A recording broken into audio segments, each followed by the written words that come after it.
পূর্ব বর্ধমান জেলায় উল্টো রথযাত্রা, ভক্তদের ভিড়।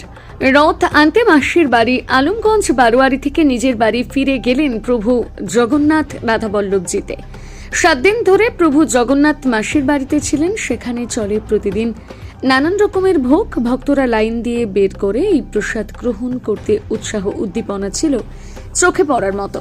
আজ বর্ধমান শহরের বিসি রোড হয়ে নতুনগঞ্জ, আলমগঞ্জে বিভিন্ন জায়গায় শোভাযাত্রার মধ্য দিয়ে উল্টো রথের দড়ি টানা হয়। প্রভু জগন্নাথের মহিলা পুরুষ উভয় দড়ি টানতে ভিড় করেন। রাস্তাঘাটে ছিল ঠান্ডা পানীয় জলের ব্যবস্থা। বিভিন্ন স্বেচ্ছাসেবী সংস্থার পক্ষ থেকে আয়োজন করা হয় সেই সমস্ত ভক্তদের যারা 10 কিলোমিটার রাস্তা অতিক্রম করেন প্রভু জগন্নাথের দড়ি টানতে আসেন। উদ্যোক্তারা জানান, যত দিন যাচ্ছে ভক্তদের ভিড় বাড়ছে আরো বেশি বেশি। জগন্নাথ মহাপ্রভু মাসির বাড়ি আলমগঞ্জ বারোয়ারি থেকে মহাপ্রভুর নিজ বাড়ি রাধাবল্লভজি মন্দিরে যাচ্ছে। আমাদের রুট হচ্ছে আলমগঞ্জ থেকে আমরা বেরিয়েছি, উত্তর ফটক হয়ে আমরা করজন গেট গিয়েছিলাম। করজন গেট থেকে আবার সেম বিসি রোড হয়ে ফিরছি। আমরা ফিরে রাধাবল্লভজি মন্দিরে ফিরছি।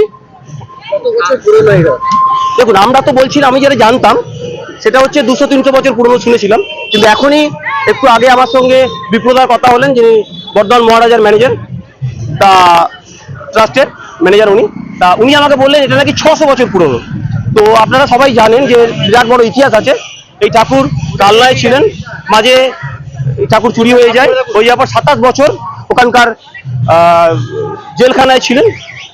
শুধু রথ থেকে উল্টো রথ পর্যন্ত 8 দিন মাত্র ঠাকুরকে দর্শন করার সুযোগ পাওয়া যেত।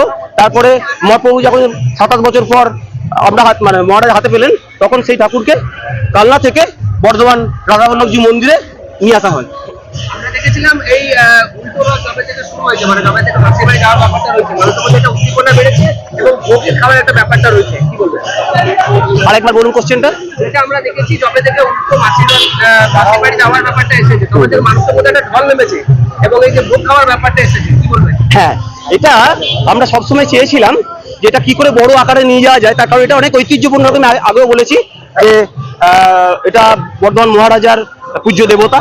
তো একে কি করে আরো বড় করা যায়, বর্ধমান বাসীর কি করে রথযাত্রা করা যায়, তার ভাবনা দিয়ে আমরা চলেছিলাম। যার জন্য আমাদের মাথার মধ্যে প্রথমেই আসে যে কি করে জগন্নাথ মহাপ্রভুর ভোগ এখানে তৈরি করা যায়। তো আমরা প্রায় 6খানা মেশিন এবারে কিনেছি, 3 বছর ধরে কিনেছি।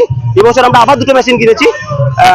ভোগ আমরা মোটামুটি প্রতিদিন 1500 থেকে লাস্টে 2500 পর্যন্ত ভোগ আমরা তৈরি করি, 2500 ভোগ। কেমন মানুষের সারা পাচ্ছেন? প্রচুর মানুষের সারা আপনারা দেখছেন, গোটা বিসি রোড জুড়ে মানুষ দাঁড়িয়ে আছে চারদিকে।